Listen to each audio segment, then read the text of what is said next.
नमस्कार, स्वागत है आपका बिहार समाचार में। बिहार में शराबबंदी कानून को लेकर बड़ी खबर है। एक तरफ जहां बीजेपी ने बड़ा खुलासा किया है कि सरकार के ही लोग बिहार में शराब बेचने का काम करते हैं। बीजेपी वालों ने खुलासा किया कि नीतीश कुमार की पार्टी में ही शराब माफिया हैं और यही लोग बिहार में शराब बेचने का काम करते हैं। तो आखिर कैसे ये शराबबंदी कानून सफल होगा? तो वहीं बिहार में हमेशा के लिए शराबबंदी कानून को खत्म करने की मांग की जा रही है। और इसी बीच मुख्यमंत्री नीतीश कुमार जी ने बड़ा फैसला कर लिया है कि जहरीली शराब से मरने वालों के परिजनों को 4-4 लाख रुपए का मुआवजा मिलेगा। देखिए, शराबबंदी के कारण नीतीश कुमार के प्रति जनता का आक्रोश और जनता की नफरत बढ़ती जा रही थी। लोग वोट नहीं देना चाहते थे नीतीश कुमार जी को। और इन्हीं सब को देखते हुए नीतीश कुमार जी ने फैसला कर लिया है कि आज तक, यानी जब से बिहार में शराबबंदी कानून लागू हुई है,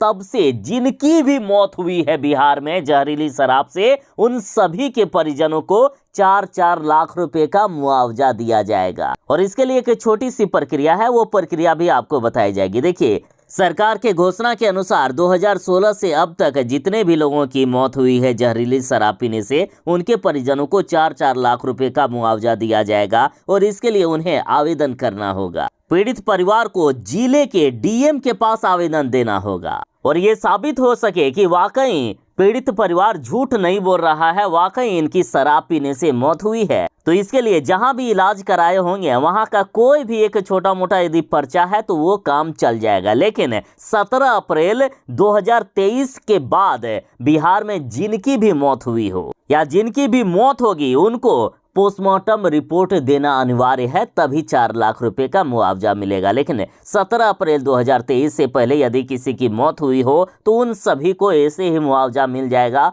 बस कोई एक डॉक्टर का सर्टिफिकेट या डॉक्टर का कोई भी पर्चा जरूरी है। नीतीश कुमार जी के इस बड़े ऐलान के बाद एक तरफ जहां पीड़ित परिवारों ने मुख्यमंत्री नीतीश कुमार जी को दुआएं दी, साथ ही शुक्रिया बोले नीतीश कुमार जी को, तो इधर बीजेपी और अन्य विपक्षी पार्टियों की माने तो देखिए, बीजेपी वालों को खास करके सांप सूंघ गया इस बड़े ऐलान के बाद।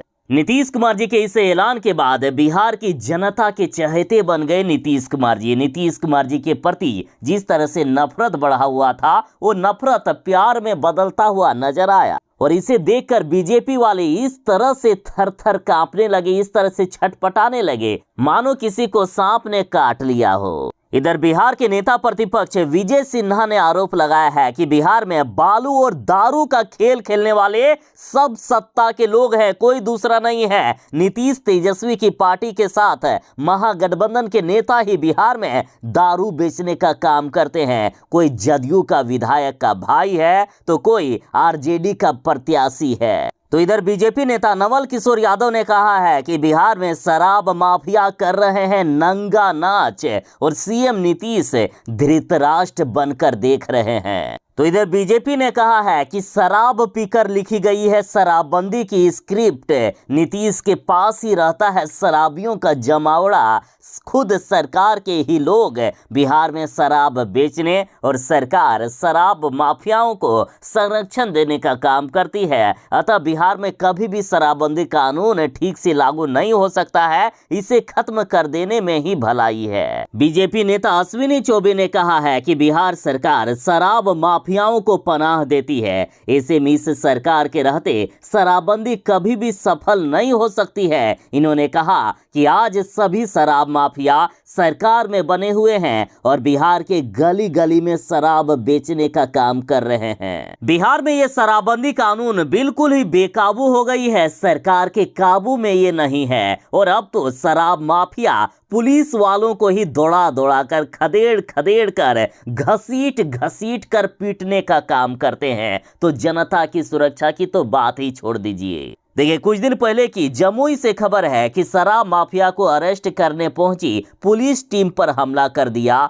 एसएचओ को कई गंभीर चोट लगी। बिहार में शराब तस्करों और शराब माफियाओं का हौसले इतने बुलंद है कि देखिए पटना से खबर है कि एक व्यक्ति ने शराब माफियाओं शराब तस्करों की सूचना पुलिस वालों को दे दी तो उस युवक को गोली मार दी गई, सरेआम गोली मार दी गई। और ये ताजा मामला पूर्वी चंपारण से सामने आ रही है। और कल की ही बात है, वैशाली जिले से खबर है कि उत्पाद विभाग की टीम को ग्रामीणों ने खदेड़ खदेड़ कर पीटने का काम किया। हमले में 3 से भी ज्यादा पुलिसकर्मी बुरी तरह से घायल हो गए। दरअसल वैशाली जिले में उत्पाद विभाग की टीम को गुप्त सूचना मिली थी। उसके बाद ये गए थे शराब तस्करों को गिरफ्तार करने, जिसमें से 7 लोगों को गिरफ्तार भी कर लिया गया था। लेकिन जब गांव वालों को ये बात पता चली तो 200 से भी ज्यादा गांव वालों ने पुलिस वालों को ही घेर लिया और पुलिस वालों पर जानलेवा हमला कर दिया। किसी तरह से पुलिस वाले अपनी जान बचाकर भाग पाए। पुलिस वालों को ही शराब माफिया और उनके साथियों ने दौड़ा दौड़ा कर खदेड़ खदेड़ कर पीटने का काम किया। तो मुख्यमंत्री नीतीश कुमार जी देख लीजिए, इस तरह से बड़े बड़े कांड होने लगे हैं। जब पुलिस वालों को ही दौड़ा दौड़ा कर पीटा जा रहा है तो आम जनता की सुरक्षा का आखिर क्या होगा। और अब जीतन मांझी ने बड़ा ऐलान कर दिया है। जीतन मांझी ने कहा है कि हम तो चाहते हैं कि शराबबंदी कानून को ही खत्म कर दिया जाए। इसे थोड़े मोड़े समीक्षा से कुछ नहीं होने वाला है। बिहार में कभी भी ना तो शराबबंदी सफल हो पाई थी और ना ही भविष्य में शराबबंदी कानून सफल हो पाएगा। जीतन मांझी ने कहा है, उन्होंने अपनी ही उदाहरण दिया है कि मेरे माँ बाप खुद दारू पीते थे, मेरे घर में दारू बनता था, फिर भी मैं आज शराब को हाथ तक नहीं लगाता हूं। और ये कैसे हुआ? क्योंकि मुझ में समझ थी, मुझ में जागरूकता थी। तो इस तरह से जबरदस्ती किसी को शराब पीने से नहीं रोका जा सकता है।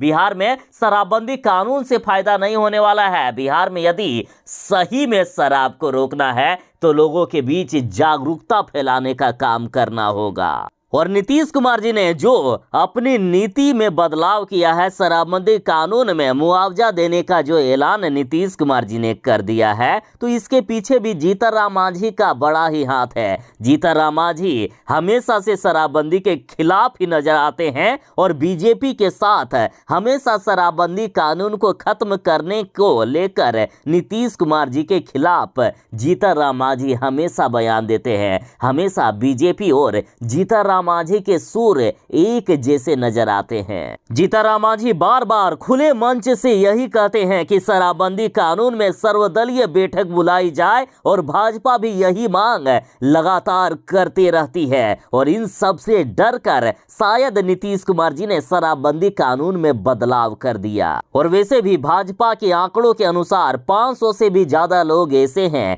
जिनकी शराब पीने से मौत हो गई है। अगर शराब के कारण दर्ज हुई प्राथमिकी की बात करें तो उसकी संख्या करीब 3,61,000 है और इसमें करीब 5,17,000 लोगों को गिरफ्तार किया गया है। इसमें 25,000 अभी भी जेल में है। इन आंकड़ों में करीब 90% SC ST और EBC के लोग शामिल हैं। यानी नीतीश कुमार जी का जो वोट बैंक है वो नीतीश कुमार जी के खिलाफ नजर आ रहे थे, सिर्फ एक शराबबंदी कानून के कारण। नीतीश कुमार जी को डर था कि यदि हम ऐसे ही शराबबंदी कानून को लागू रखें तो शायद जनता हमें वोट ही ना दे, इसलिए शायद नीतीश कुमार जी ने शराबबंदी कानून में बदलाव कर दिया। और यदि इसी तरह से विपक्ष की लगातार दबाव बनता रहा, जीतन मांझी इसी तरह से यदि नीतीश कुमार के खिलाफ ही नजर आए तो शायद जल्द ही बिहार में शराबबंदी कानून को भी खत्म किया जा सकता है। नीतीश कुमार के लिए ये शराबबंदी कानून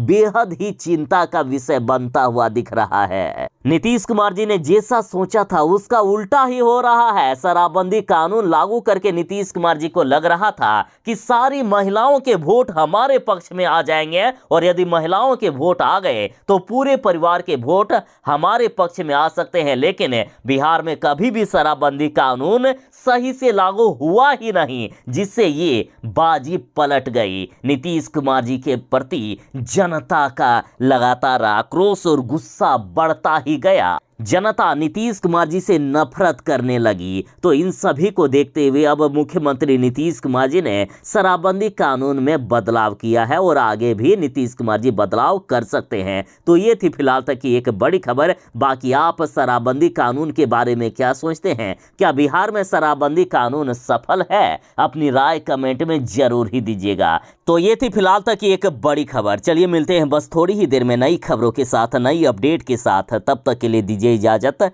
बाय। जय हिंद। भारत माता की जय।